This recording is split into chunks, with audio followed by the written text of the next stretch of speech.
жалпы адам өмірі түрлі кезеңдерден тұрады. Балалық кезең, жастық кезең, жігіттік кезең, ел ағасы болған кезең, қарттық кезең деген секілді. Бұл парасат ұғымы да адам өмірімен бірге сатылап биіктей береді.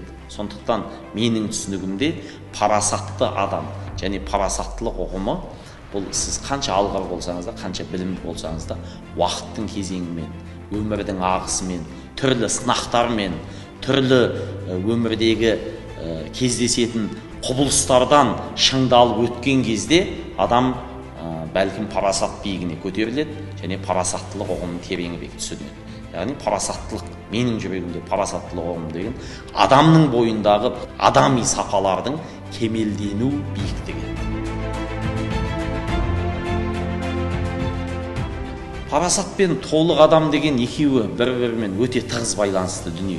Толық адам деген өзіне пайдалы, отбасына пайдалы, әулетіне пайдалы, ағайын туысына пайдалы және елге пайдалы адамды мен толық адам деп айта аламын. Абай атамыз айтты ғой, адамзаттың бәрін сүйіп бауырым деп. Абай толық адам биігіне шыққан адам. Сондықтан ол бүкіл адамзатқа жүрегін аша алады. Қазақ өзі ақын қалып қой.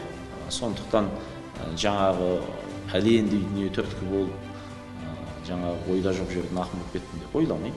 Осы қазақтың қанындағы, бойындағы бар дүниелер себеп болды деп ойлаймыз. Әкем де ақындықтан, шешендіктен алыс емес еді. Ағаш жағында құрал ақын кісілер емес дегендей. Бірақ маған жаңа ұстаз жақсының ұстам жақсы дегендей, дәл осы айтыс өнеріне қарай бағыттаған Айдарәлі Амантаев деген ұстазым болды. Бәлкім сол кісі айтыс өнеріне бағыттамағанда, бәлкім жазба ақын болармын.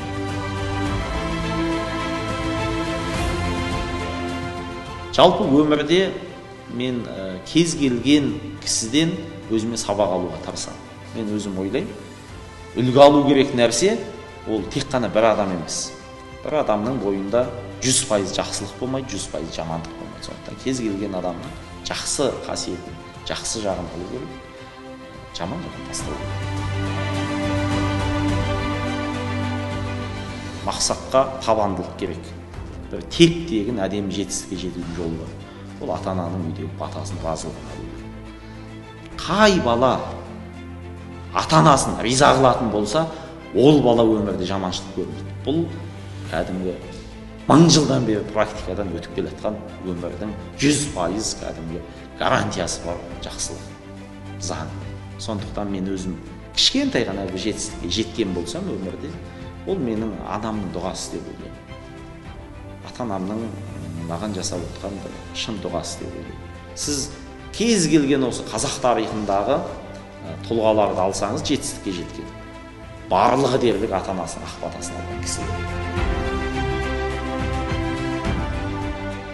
Мен жастарға айтар едім, інді қарындастарым. Өзі адамның өмірін 3 нәрсе берекелі қылады.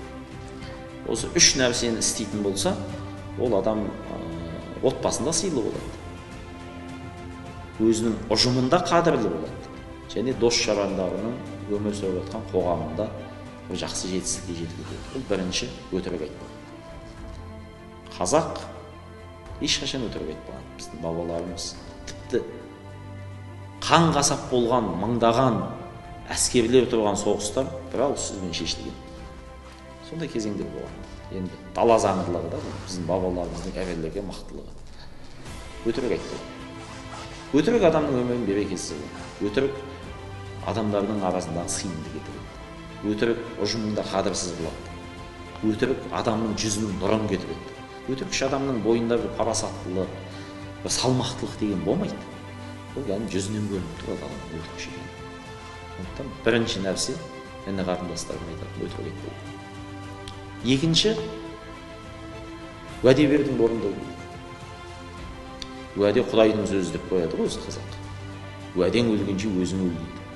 Жігіттің екі сөйлеген өлген дейді. Бабалардың тәмсілі. Сондықтан жігіт адам, әсіресе жігіттеріміз уәде бердің орындау керек. Үшінші нәрсе бұл аманатқа қиянат жасамау.